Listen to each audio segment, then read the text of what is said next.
Enquanto isso, Boaz subiu à porta da cidade e sentou-se, exatamente quando o resgatador que ele havia mencionado estava passando por ali. Boaz o chamou e disse: Meu amigo, venha cá e sente-se. Ele foi e sentou-se. Boaz reuniu 10 líderes da cidade e disse: Sentem-se aqui, e eles sentaram. Depois disse ao resgatador: Noemi, que voltou de Moabe, está vendendo o pedaço de terra que pertencia ao nosso irmão, Elimeleque. Pensei que devia apresentar a você o assunto, na presença dos líderes do povo, e sugerir a você que adquira o terreno. Se quiser resgatar sua propriedade, resgate-a. Se não, diga-me para que eu saiba, pois ninguém tem esse direito a não ser você e depois eu. Eu a resgatarei, respondeu ele.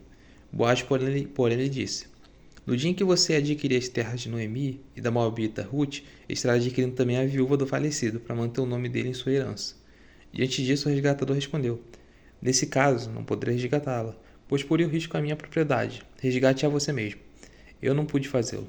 Eu não poderei fazê-lo. Antigamente, em Israel, para que os resgates de transferência de propriedade fossem válidos, a pessoa tirava a sandália e a dava ao outro. Assim, oficializava os negócios em Israel. Quando, pois, o resgatador disse a Boaz: Adquira a você mesmo, tirou a sandália. Então Boaz anunciou aos líderes e a todo o povo ali presente: Vocês hoje são testemunhas de que estou adquirindo de Noemi toda a propriedade de Elimeleque, de Quilom e de Malom. Também estou adquirindo o direito de ter como mulher a Moabita Ruth, viúva de Malom, para manter o nome do falecido sobre sua herança, e para que seu nome não desapareça do meio da sua família ou dos registros da cidade. Vocês hoje são testemunhas disso. Os líderes e todos que estavam à porta confirmaram: Somos testemunhas. Faça o Senhor com essa mulher quem está entrando em sua família, como fez com Raquel e Lia, que juntas formaram as tribos de Israel. Seja poderoso em Efrata e ganhe fama em Belém. E com os filhos que o Senhor conceder a você, dessa jovem, seja sua família, como a de Pérez, que Tamar deu a Judá. Boaz casou-se com Ruth, e ela se tornou sua mulher. Boaz a possuiu, e o Senhor concedeu que ela engravidasse dele, e desse à luz um filho. As mulheres disseram a Noemi: Louvado seja o Senhor, que hoje não a deixou sem resgatador, que o seu nome seja celebrado em Israel. O menino dará a você nova vida, e a sustentará na velhice, pois é filho da sua nora, que a ama e que é melhor do que 7 filhos para você. Noemi pôs o menino no colo e passou a cuidar dele. As mulheres da vizinhança celebraram seu nome e disseram: Noemi tem um filho, ele lhe dera o nome de Obed. Esse foi o pai de Jessé, pai de Davi. Esta é a história dos antepassados de Davi, desde Pérez. Pérez gerou Esrom, Esrom gerou Rão, Rão gerou Aminadab, Aminadab gerou Naasson, Naasson gerou Salmão, Salmão gerou Boaz, Boaz gerou Obed, Obed gerou Jessé e Jessé gerou Davi. Ruth, uma moabita que não era do povo de Deus, teve a honra de gerar um filho descendente de Cristo. Aleluia.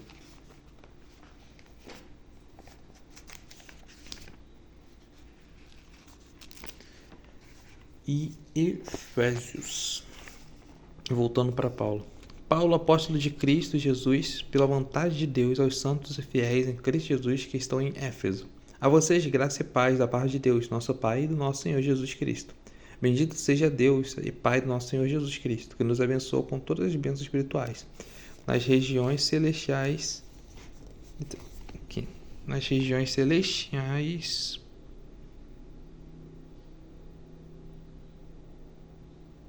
Que nos abençoou com todas as bênçãos espirituais nas regiões celestiais em Cristo. Porque Deus nos escolheu nele antes da criação do mundo, para sermos santos e irrepreensíveis em sua presença. Em amor, nos predestinou para sermos adotados como filhos por meio de Jesus Cristo, conforme o bom propósito da sua vontade, e para o louvor da sua gloriosa graça, a qual nos deu gratuitamente no amado. Nele temos a redenção por meio do seu sangue, o perdão dos pecados de acordo com as riquezas da graça de Deus, a qual ele derramou sobre nós com toda a sabedoria e entendimento. Ele nos revelou o mistério da sua vontade, de acordo com o seu bom propósito que ele estabeleceu em Cristo, isto é, de fazer convergir em Cristo todas as coisas, celestiais ou terrenas, na dispensação da plenitude dos tempos. Nele fomos também escolhidos, tendo sido predestinados conforme o plano daquele que faz todas as coisas segundo o propósito da sua vontade, a fim de que nós, os que primeiro esperamos em Cristo, sejamos para a louvor da sua glória. Quando vocês ouviram e creram na palavra da verdade, o Evangelho que os salvou, vocês foram selados em Cristo com o Espírito Santo da promessa, que é a garantia da nossa herança até a redenção daqueles que pertencem a Deus para o louvor da sua glória. Por essa razão, desde que eu ouvi falar da fé que vocês têm no Senhor Jesus e do amor que demonstram para com todos os santos, não deixo de dar graça por vocês, mencionando-os em minhas orações. Peço que o Deus do nosso Senhor Jesus Cristo, o glorioso Pai, dê a vocês espírito de sabedoria e de revelação, no pleno conhecimento dele. Oro também para que os olhos do coração de vocês sejam iluminados, a fim de que vocês conheçam a esperança pela qual ele os chamou, as riquezas da glória e herança dele nos santos, e a incomparável grandeza do seu poder para conosco e para que cremos. Para conosco, os que cremos, conforme a atuação da sua poderosa força. Esse é o poder ele exerceu em Cristo, ressuscitando dos mortos e fazendo-o assentar-se à sua direita, nas regiões celestiais, muito acima de todo governo e autoridade, poder e domínio, e de todo nome que se possa mencionar, não apenas nessa era, mas na que há de vir. Deus colocou todas as coisas debaixo dos seus pés. Eu designou cabeça de todas as coisas para a igreja, que é o seu corpo, a plenitude daquele que enche todas as coisas em toda e qualquer circunstância. Vocês estavam mortos em suas transgressões e pecados, nos quais costumavam viver, quando seguiam a presente ordem desse mundo e o príncipe do poder do ar, o espírito que agora está atuando nos que vivem na desobediência. Anteriormente, todos nós também vivíamos entre eles, satisfazendo as vontades da nossa carne, seguindo seus desejos e pensamentos. Como os outros, éramos por natureza merecedores da ira. Todavia, Deus, que é rico em misericórdia pelo grande amor com que nos amou, deu-nos a vida com Cristo. Quando ainda estávamos mortos em transgressões, pela graça vocês são salvos. Deus nos ressuscitou com Cristo e com ele nos fez assentar nas regiões celestiais em Cristo Jesus, para mostrar nas eras que hão de vir a incomparável riqueza da sua graça, demonstrada em sua bondade para conosco em Cristo Jesus. Pois vocês são salvos pela graça, por meio da fé. Isso não vem de vocês, é dom de Deus. Não por obras, para que ninguém se glorie, porque somos criação de Deus, realizada em Cristo Jesus, para fazermos boas obras, as quais Deus preparou antes para nós as praticarmos. Portanto, lembre-se de que anteriormente vocês eram gentios por nascimento, e chamados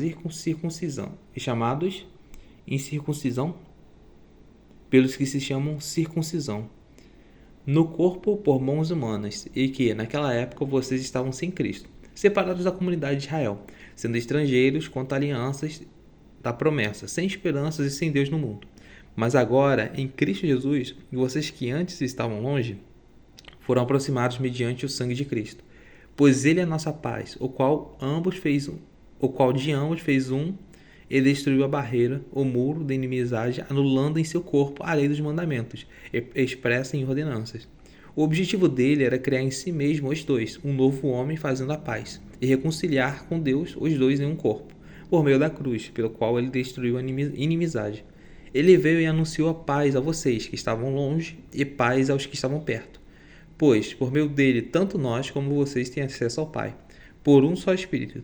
Portanto, vocês já não são estrangeiros nem forasteiros, mas concidadãos dos santos e membros da família de Deus, edificados sobre o fundamento dos apóstolos e dos profetas, tendo Jesus Cristo como pedra angular, no qual todo edifício é ajustado e cresce para tornar-se um santuário santo no Senhor. Nele vocês também estão sendo edificados juntos, para se tornarem morada de Deus por seu Espírito. Por essa razão, oro eu, Paulo, prisioneiro de Cristo, Jesus em favor de vocês, gentios. Certamente vocês ouviram falar da responsabilidade imposta a mim, em favor de vocês pela graça de Deus, isto é, o mistério que me foi dado a conhecer por revelação, como já lhes escrevi em poucas palavras. Ao lerem isso, vocês poderão entender minha compreensão do mistério de Cristo. Esse mistério não foi dado a conhecer aos homens de outras gerações, mas agora foi revelado pelo Espírito aos santos, apóstolos e profetas de Deus, significando que, mediante o Evangelho, os gentios são co-herdeiros com Israel, membros do mesmo corpo e coparticipantes da promessa em Cristo Jesus. Deste Evangelho, tornei-me ministro, pelo dom da graça de Deus, a mim concedida pela operação do seu poder. Embora eu seja o menor dos menores, de todos os santos, foi-me concedida esta graça, de anunciar aos gentios as insondáveis riquezas de Cristo, e estabelecer a todos a administração desse ministério que, durante as épocas passadas, foi mantido oculto em Deus, que criou todas as coisas. A intenção dessa graça era que agora, mediante a igreja multiforme, sabedoria Eita, mediante a igreja, a multiforme sabedoria de Deus, se tornasse conhecida dos poderes e autoridades nas regiões celestiais, de acordo com o eterno plano que ele realizou em Cristo Jesus, nosso Senhor, por intermédio de quem temos livre acesso a Deus e confiança pela fé nele. Portanto, peço a vocês que não desanimem por causa das minhas tribulações em seu favor, pois elas são uma glória para vocês. Por essa razão, ajoelho-me diante do Pai, do qual recebe o nome de toda a família nos céus e na terra. Oro para que, com suas gloriosas riquezas, ele os fortaleça no íntimo do seu ser com poder, por meio do seu Espírito, para que Cristo habite no coração de vocês mediante a fé. E oro para que, estando arraigados e alicerçados em amor, vocês possam, juntamente com todos os santos, compreender a largura do comprimento, a altura e a profundidade, e conhecer o amor de Cristo, que excede todo entendimento, para que vocês sejam cheios de toda a plenitude de Deus. Aquele que é capaz de fazer infinitamente mais do que tudo que pedimos ou pensamos, de acordo com o seu poder que atua em nós. A ele seja a glória na igreja e em Cristo Jesus, por todas as gerações, para todo sempre. Amém. Cara, quando eu leio as cartas de Paulo, eu fico lembrando daquele... Tem até acho que o meme falando aquele... O Homem-Formiga no filme dos Vingadores, olhando pro Capitão América falando: ele fala tão bonito. Cara, Paulo fala umas paradas complexas e vai indo e vai tornando meio que simples. Aí você vai tentando entender, você vai indo, caraca. Que aí Cristo, basicamente ele falou, Cristo salvou a gente, né? Se Deus, o plano de Cristo foi cumprido, onde tudo aponta para Cristo, seja terreno ou celestial, e que o amor dele no final ele é muito demais. O amor dele a gente possa conhecer mais, nos aprofundar, porque o amor dele é incrível e tipo, é muito, é surreal, né? Aquele amor que não para, aquele amor fiel. Glória a Deus, aleluia. Mais um dia além da Bíblia, aleluia.